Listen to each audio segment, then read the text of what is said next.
Welcome to Keno Nose Time, the podcast celebrating scent detection for fun. Join us for insights into building a connection in your team, tips for competency and success in competition, and to keep up to date with recent and upcoming scent work events here in New South Wales and around Australia.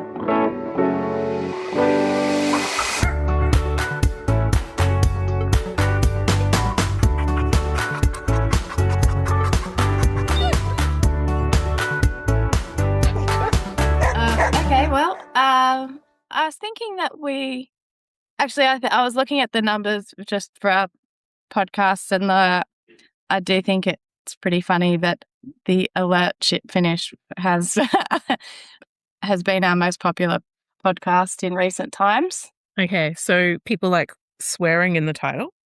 Yes, so that's what we're going with. We need title suggestions that include profanity. Yep. So could we take anything to do that from our recent trialling experiences? Well, we both trialed yesterday. I actually had fun trialling yesterday. Yep. Even though it was not the most successful trial I have ever been in. No. It was probably closer to the least successful, but it was still a lot of fun because the dog I was trialling with is fun to run. Yep. So that was a positive for me. Like, I had a bit of a laugh at the dog and at myself. So I had probably 2 trips back to the car park where I honestly felt like smiling. Like, I felt really good about the searches that I had just completed. And then I had 2 other trips back to the car park where I felt, one I was completely over because I knew because I got a false alert in that search. So I'm like, well, that's over and done with. Yeah. And then the other trip back to the car park, it was just because the searches felt messy, not for any other reason. I was just like, what just happened? But overall, it was a successful day for me and Nettle. It sure was. You came away with placings and a leg, which led to her third Nosework 3 title. So 3 Nosework 3 titles. Yeah. Yeah. I mean, definitely something to celebrate. It is. But I guess if we wanted a headline, a title with swearing, it could possibly be "My dog has an effing container problem." I think every team has experienced this at some point in their nosework journey. Yes. So yes, someone in my position might say my dog has a container problem. I just want to clarify that I do not think that my dog has a container problem. Your dog does not have a container problem. You might think that Nettle has a container problem because that has been our least successful element in trials in Nosework 3. Also, interestingly, in ANKC, it is our least successful element. However, despite all of that information, I still do not believe that Nettle has a container problem. But I thought we'd talk a little bit about this because it is something that commonly occurs. People do think that they come to class and they're like, how do I fix my dog's container problem? Do you get that? A lot of people also think that they have a distractor problem on containers. Like yesterday, there were no distractors. So that, but there didn't need to be because it was a challenging search anyway with the doors opening and closing and some travelling odour, and Nettle alerted on the box next to one of the odour boxes. Yes. Yeah. Yes. So I think if dogs are going to have a boo-boo in containers, that's usually what happens, right?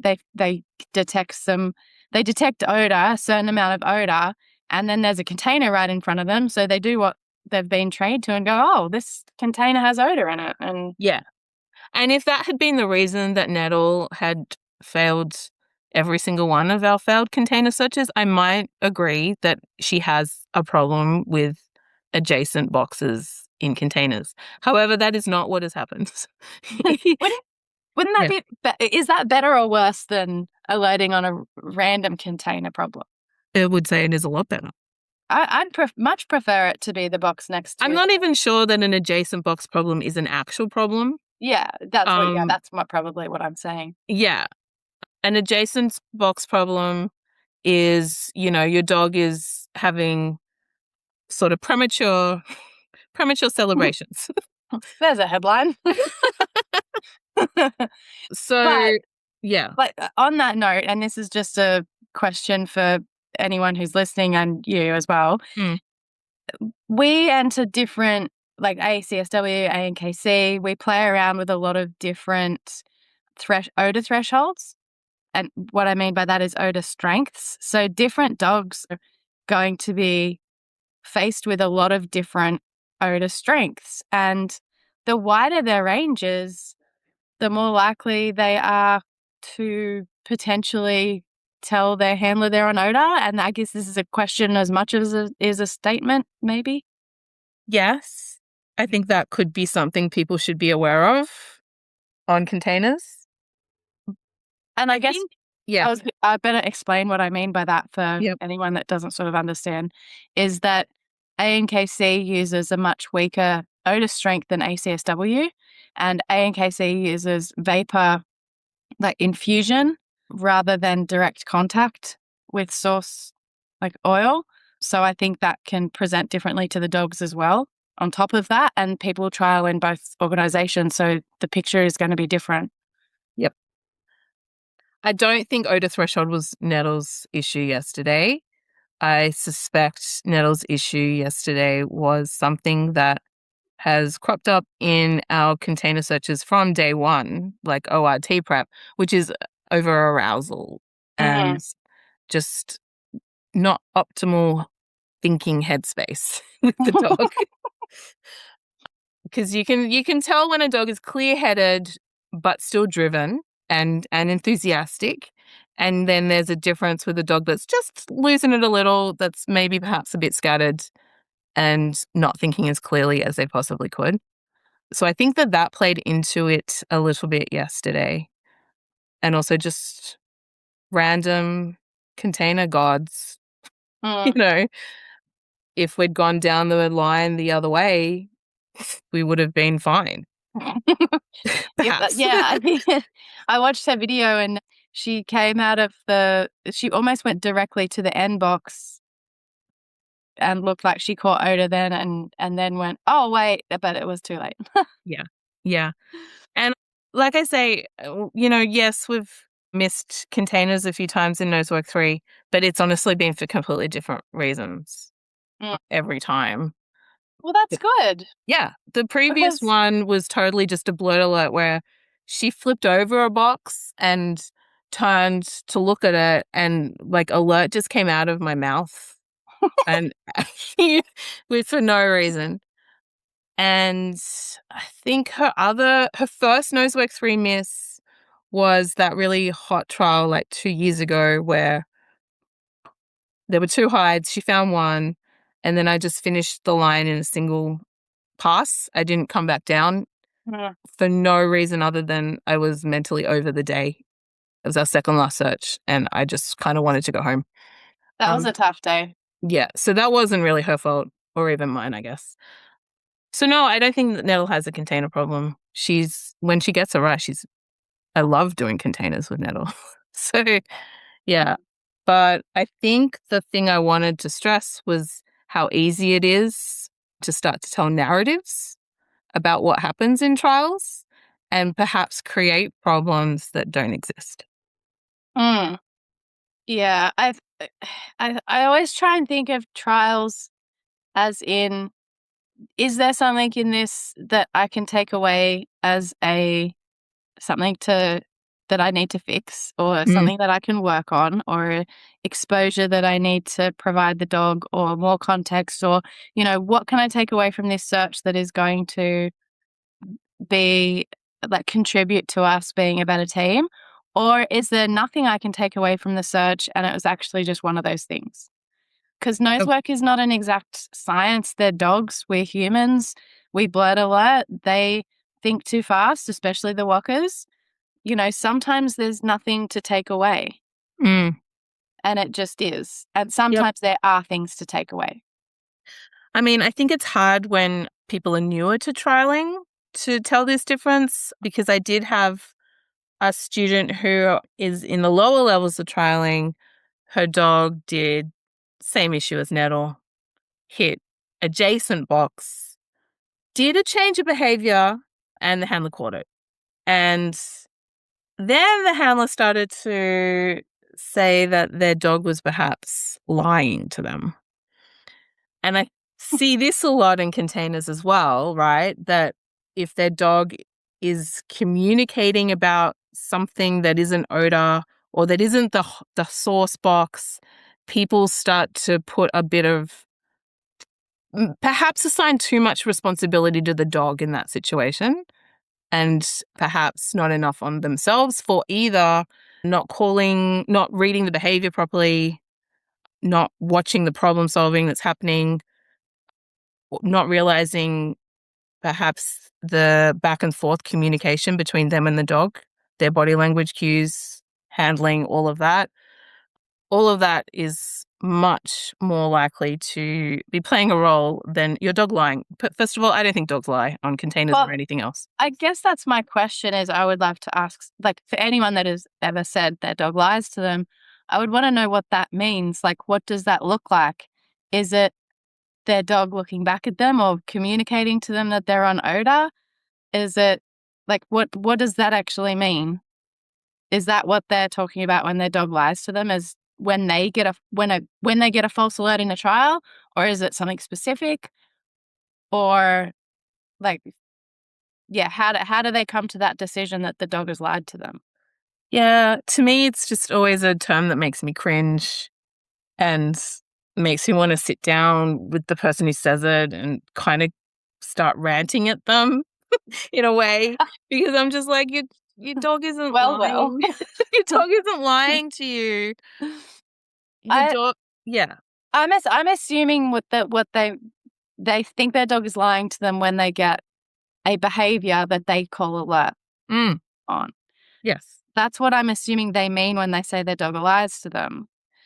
But that can manifest in so many different ways. Like and I have this conversation with some of my students as well, is that if your dog's in lingering or if your dog is in pulling odor or working out a puzzle, then their dog really isn't lying to them. Their dog is in odor. Or if they're just too far away, or if it is the box next door, or whatever the the situation, their dog is on odor. And we've Yep. trained our dogs to work odor and communicate to us and then tell us about it. There was even yesterday, like little buddy, God bless his cotton socks, was working odor beautifully and he couldn't narrow it down. And I wouldn't have been able to tell you where this is on vehicles. I wouldn't have been able to say exactly where it was. And we had to walk away and leave it. But he was working odor beautifully. And if he had made a decision at some point in the front half of that whole vehicle, I probably would have called alert and maybe been wrong, but he still wouldn't have lied to me. No. It's just human parameters. I wouldn't have been I wouldn't have been in the ballpark. Well, you don't know. Maybe you would have Maybe been I right. would have. Maybe I would have. But like there was that's not I don't think he would have I don't think that's a lie, even though it would have been a no. Mm, And I think the other thing is when I think a lot of the times when people think their dog is lying to them, they get a behavior that they have trained very nicely associated with odor, and there's no odor in this particular case, and their dog has just thrown the behavior. And that's a completely different issue. Their dog still isn't lying to them because they're doing exactly what they've been trained to do, but it's not about odor. no. And to be honest, I'm kind of less familiar with that because that actually, I don't think that's ever happened to me. No. Oh, and it doesn't, Well, that rarely happens, I think. I think for the students in my classes, it's more the alerting in odor, but away from source, yeah. rather than just alerting in nothing. Yeah, and that's I mean, the obvious reason for that is that we don't put a lot of emphasis on a train funnel response or the communication part. We put a lot of emphasis on odour. Yep. So, I mean, that doesn't mean it can never happen, or, you know, if your dog is confused or there's a blank room or there's something like that, your dog might be like, well, what do you need me to do, human? Yes. Yeah.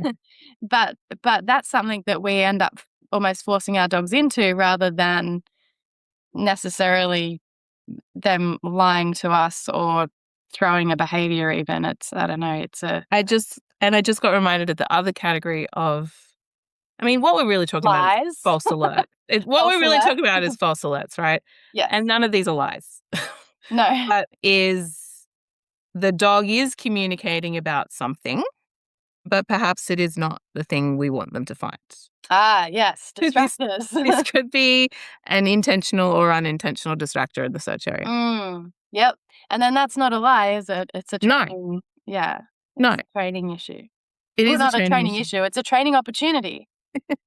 Well, because I mean, and I think that also a lot of the alert calls on things like this can be humans misreading their dogs. Oh, yeah, absolutely. You That's know, different too. yes. Mm. And their dog wasn't going, hey, here's odour. Their dog was just like, I'm interested in this momentarily. Okay, well, here's what, like, taking all of what we've said there, I think we've narrowed down what dogs are lying about. Yep. How we manage to get false alerts. Yes. Specifically. Which ones of those, if we're looking at it from how I look at a trial and what I want to take away and what I want to leave, Yep. usually in most trials there's a bit of both. Yep. Sometimes I'm like, oh, okay, that's definitely something I'd like to work on with my dog. And sometimes there's like, oh my gosh, I blood alerted. I probably need to do some more work reading my dog or whatever, whatever the thing is. Which one of these things that we've just spoken about, training, are things that we need to add to our training and things that we can leave behind? Yep. That would be, I think distractors is definitely something we can add to the training. I agree. I think clarity around intentional or unintentional distractors should absolutely have a training approach and be something that you feel confident about. Because I also feel like it worries me when people sort of have it in their heads, oh, I hope my dog doesn't hit a distractor. Oh, I hope my dog doesn't start to find crumbs on the ground. You know, if you're going in with that mindset, it's already a bit defeated. But I also would ask, well, why is that something you're worried about?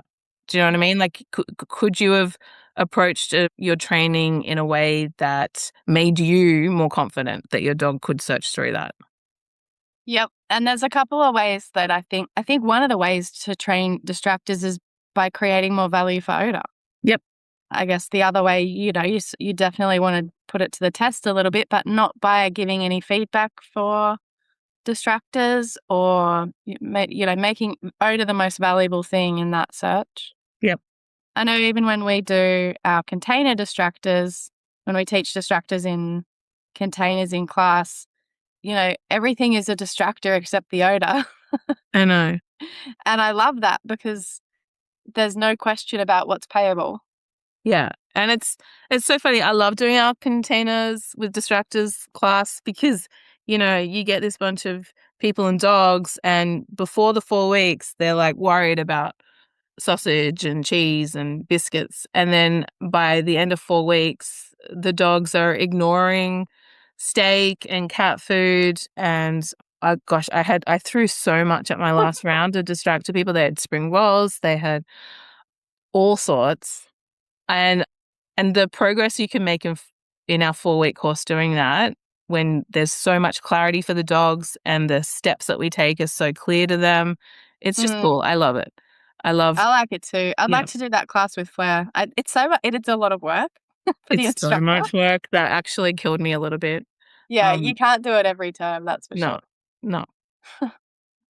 And I also think the flip side to distractors is actually making sure that you train your dog in a variety of environments. Yeah. So that they understand that searches can happen in familiar places, unfamiliar places, places where people work, kids' schools. Like you need to feel confident that they will have search focus Mm. in different environments. And that was something I did take away from yesterday with Buddy, is that's definitely a gap in his training. And Mm. Buddy's not my dog, he's my mum's dog, but he comes to class once a week when we're taking classes. But it's something I did not feel confident that he was 100% on task in a different environment. So that, and I think because of that, it gave me not as much confidence in him because Mm. he only trains in the one building. Mm. So that was something I was thinking about after. I'm like, if we want to improve as a team, it's definitely something I need to do more of. And I do more of that with Flair even. Like Flair gets to train in other places and more of a variety. And he trials more too. So Mm. he gets a little bit more exposure to different places just through trialing. Whereas Buddy doesn't get that. So I think that was something I did take away from yesterday that I'd like to expand, the Yep. environments that he trains in. Yep. What are some other ways to train some of the things we were talking about with my dog lied to me? Adjacent box. Adjacent boxes. It's funny because Flair had this issue up in Queensland, and He did it a few trials in a row, mm, and I the and I'm like I was obviously very aware of it, but I remember someone was asking me, "What am I going to do to fix it, or how am I going to change?" And I honestly was like, I don't think that I can do any. I think that it's either something we're going through. I need to maybe slow down a little bit more, pay a little bit more attention to how he's working the boxes. I couldn't pinpoint exactly how I needed to fix whatever was happening. I mean, if I think about it logically, I would say, put the boxes further apart and then gradually bring them back together. Like mm, if I was going to have a proactive sort of strategy to do it, but I didn't really think that it was just a constant problem. I just feel like it was just something that happened. yeah, and like more in line with that would be like perhaps blowing odor container setups with like Hmm. where you're really creating some nice odor pools and directions of where the odor's traveling on containers and all of that. Mm. Yeah. Yep. And because we did do like some of the searches were outside, Mm. but it's funny because like he missed a nosework 1 containers. And then the next day nailed 4 container searches in a row. And that's why I couldn't really, and like he did them all within 5 seconds.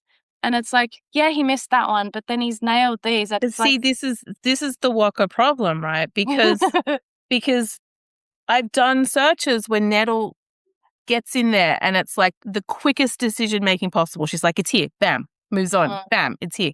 So when you are used to having a run of successful searches where they go in and they just hit those boxes stupidly fast, mm, I think that that's then where we run into trouble with the next search where there is a whole heap of perhaps odor being pushed around.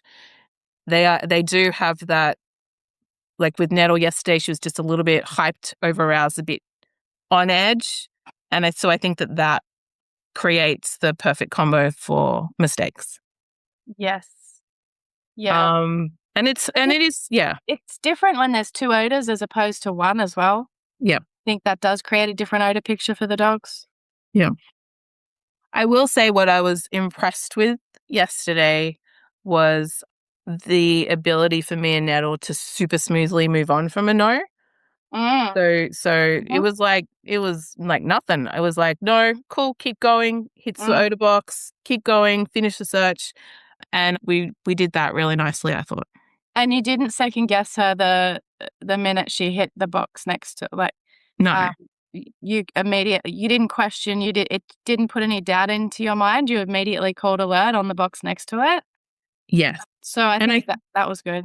And I guess that's kind of what I wanted to kind of put a line under with this container thing is I absolutely do not want to put doubt in my dog's mind. Mm. And I think that that's if you get too finicky and you start to question your dog, you start to get really into drilling your dog to be perfect on containers, you will eliminate a little bit of that joy and Yeah. that self-belief that they have. I don't want my dog to run into a box and go, I'm not sure if this is right. I need to check this box and this box and this box. And they get too sort of afraid to be wrong.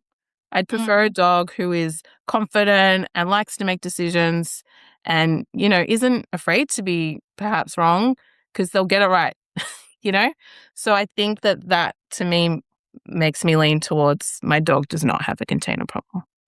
Yeah, I think that's correct. I love how excited Flair gets when he sees Me containers. too. Like, I don't want to dampen that. Yes, we No. have to somewhat control our energy because the containers are stuck in place and they're not going to move with the dog. So, No. but yeah, I think that excitement at containers is good, and to a certain like when they're a little bit over the top, it can Yes. be very challenging. I know. And I'm just saying I would love for Nettle to just tone it down a little bit on containers, but I wouldn't want her to tone it down so much that she is second guessing herself. And I guess that's a topic for another podcast is arousal and how that affects dogs searching, Yep. because I know there's a lot of people out there that bring their dog's arousal down. Anyway, we should bookmark that for another topic. Yep. Circling back to false alerts, Yes. maybe aside from containers Yep. where dogs are throwing behaviors, how do you think the best way to go about working on that as in training would be? If someone feels like their dog has lied to them, thrown a false alert that's not in odour, because I don't think that's necessarily a big problem. Mm-hmm, So mm-hmm. a dog that is completely away from odour has thrown their final response, handler has called alert. What's their first step in training? I think that they need to really take a look at what they have been rewarding and also what the steps immediately preceding that false alert, the Mm. communication, what's going on with the dog. So, like, so often I see people elicit alert communication behavior from their dog because the handler has inadvertently started to cue perhaps the reinforcement process that the dog associates with Yep. finding odor.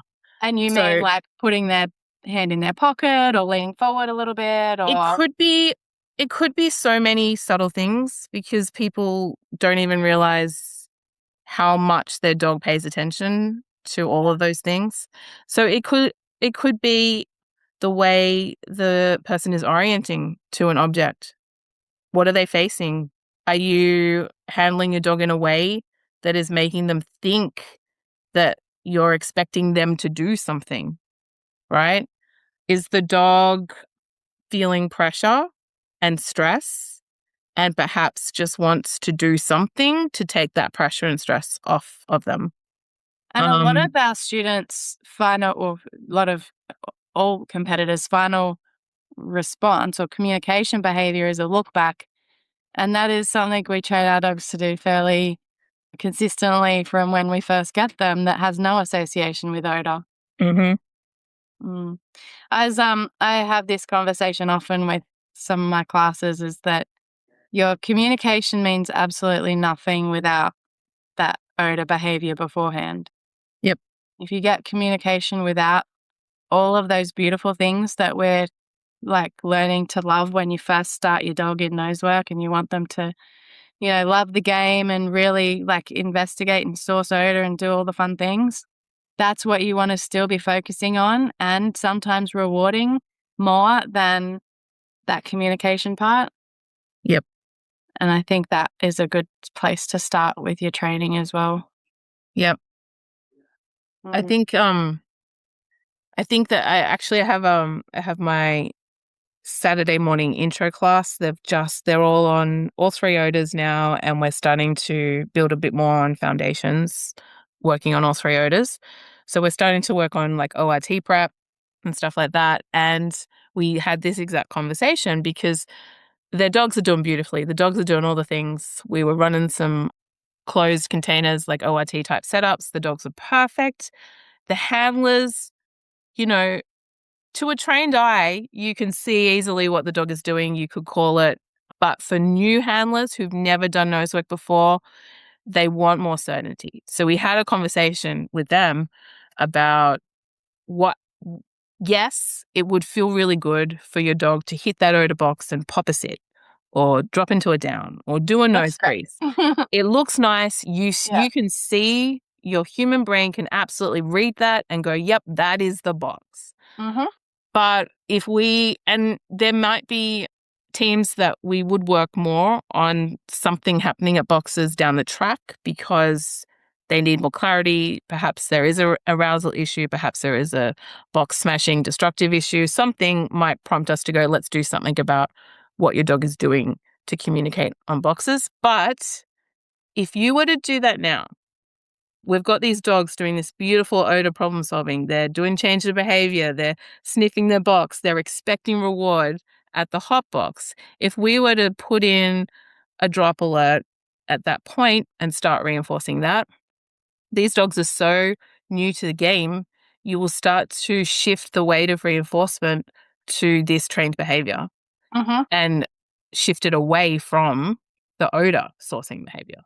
Yes. And so I think the danger with new teams is, I know you want the clarity, I know you want the certainty, but just kind of trust in the process and realize that you will get more longevity in the game. You're building stronger foundations if you keep the reinforcement weighted towards sourcing and arrival at source. And the important word there is weighted towards. It's Yeah. not like you never reinforce that communication. No. It is weighted towards the thing that you want to be the most important, which is the dog working odor. Yeah. And I also think that people forget about how beautiful nose work is and us learning to speak our dog's language. Mm-hmm. And they rely so heavily on that communication part that they forget that our job is actually to learn how our dog is solving that puzzle. And that's the fun part. That's the amazing part. Yeah. Scent work, nose work, however you want, whatever you want to call it, is us starting to understand exactly what our dog is communicating through the problem solving.